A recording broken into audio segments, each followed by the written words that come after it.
O nosso homenageado de hoje foi um poeta, escritor, crítico literário, tradutor e professor brasileiro. Ele fez uma poesia sem compromisso e destacou-se com Catatal, obra marcada por um profundo experimentalismo linguístico e narrativo. Estamos falando de Paulo Leminski. Paulo Leminski Filho nasceu em Curitiba, no Paraná, no dia 24 de agosto de 1944. Era filho de Paulo Leminski, militar de origem polonesa, e Áurea Pereira Mendes, de descendência africana. Com 12 anos, Paulo ingressou no Mosteiro de São Bento, em São Paulo, onde estudou latim, teologia, filosofia e literatura clássica. Os primeiros passos. Em 1963, abandonou a vocação religiosa no mosteiro e, nesse mesmo ano, foi para Belo Horizonte, onde participou da Semana Nacional de Poesia de Vanguarda. Foi quando conheceu Décio Pignatari, Haroldo de Campos e Augusto de Campos, criadores da poesia concreta. Em 64, publicou na revista Invenção, editada pelos concretistas, 5 poemas. Foi seu primeiro grande passo na carreira literária. Nesse mesmo ano, assume o cargo de professor de História e Redação em cursinhos pré-vestibulares e, posteriormente, tornou-se diretor de criação e redator em agências de publicidade, fato que influenciou sua produção poética. Publicava seus textos em revistas alternativas, verdadeiros ícones da literatura marginal, aquela que estava à margem das grandes editoras por conta da censura que predominava no país no período da ditadura militar. Entre essas revistas estão Muda, Código e Corpo Estranho. Segundo ele mesmo, publicações que consagraram grande parte da produção dos anos 70. Catatal. Em 75, Paulo Leminski iniciou sua trajetória de escritor maldito com a obra Catatal, um polêmico livro de prosa em que o experimentalismo atinge níveis pouco usuais, classificada pelo próprio autor como mero romance-ideia. A obra, uma ágil alegoria tropicalista, apresenta o filósofo francês René Descartes em visita a Pernambuco no período holandês. Quase incompreensível, a obra gerou inúmeras críticas ao autor, que oscilavam entre pretensioso e um talento passível de recuperação. Com a recepção dada a Catatal, Leminski jurou que jamais voltaria a escrever prosa. Em 1980, publicou 2 instigantes livros de poesia, Polonaises e 80 poemas.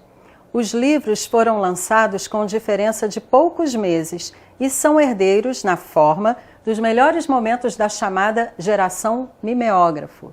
Casado com a também poetisa Alice Ruiz, com 2 filhas, passou a ganhar a vida em Curitiba como redator de publicidade e depois de ter sido já jornalista e também professor. Haikai. Admirador da cultura japonesa, Leminski foi tradutor e seguidor de Matsuo Bushō, um dos poetas mais famosos do período Edo, no Japão. Leminski chegou inclusive a escrever a biografia dele. Bushō é considerado um mestre do haikai, aquele poema curtinho, formado por 3 versos apenas, em que o primeiro e o terceiro versos são pentassílabos, formado por 5 sílabas poéticas, e o segundo verso, heptassílabo, formado por 7 sílabas. O interesse pela métrica oriental fez com que Leminski fosse reconhecido como o principal divulgador da poesia haikaísta no Brasil. Leminski também era fascinado pelo Zen budismo e era faixa preta de karatê, hein? Dentro do território livre da poesia marginal, escreveu poemas à moda de um grafite, mas com esse sabor de haikai. Assim, inventou seu próprio jeito de escrever poemas, fazendo trocadilhos e brincando com os ditados populares. Música popular brasileira. Paulo Leminski tornou-se um dos mais destacados poetas brasileiros da segunda metade do século XX. Sua projeção fez com que ele experimentasse também outras áreas.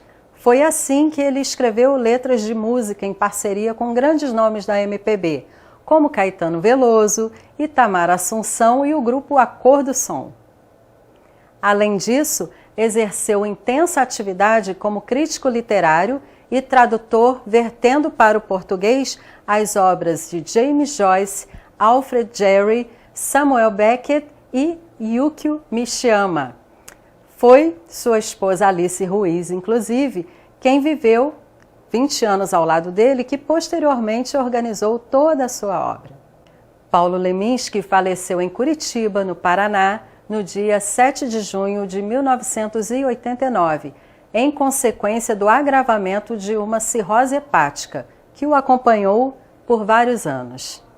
Apesar de ter partido muito cedo, com apenas 44 anos, o autor nos deixou uma obra riquíssima, entre as quais Caprichos e Relaxos, de 83, Agora que São Elas, de 84, Anseios Crípticos, de 86, Distraídos Venceremos, de 87, Guerra Dentro da Gente, de 88, La Vie en Close, de 91, Metamorfose, de 94 e O Ex-Estranho, de 96. Sugestão de leitura é o que não falta, e chegou a hora de lermos juntos um trechinho desse grande poeta brasileiro. Razão de ser. Escrevo e pronto. Escrevo porque preciso. Preciso porque estou tonto. Ninguém tem nada com isso. Escrevo porque amanhece, e as estrelas lá no céu lembram letras no papel, quando o poema me anoitece. A aranha tece teias, o peixe beija e morde o que vê. Eu escrevo apenas. Tem que ter porquê? Paulo Leminski. Eu espero que vocês tenham gostado de conhecer o Paulo Leminski, um dos grandes poetas da chamada literatura marginal. Fica então nossa sugestão de leitura e eu espero que vocês gostem tanto desses poemas quanto eu. Semana que vem espero por vocês para mais um Trilhas Literárias. Até lá!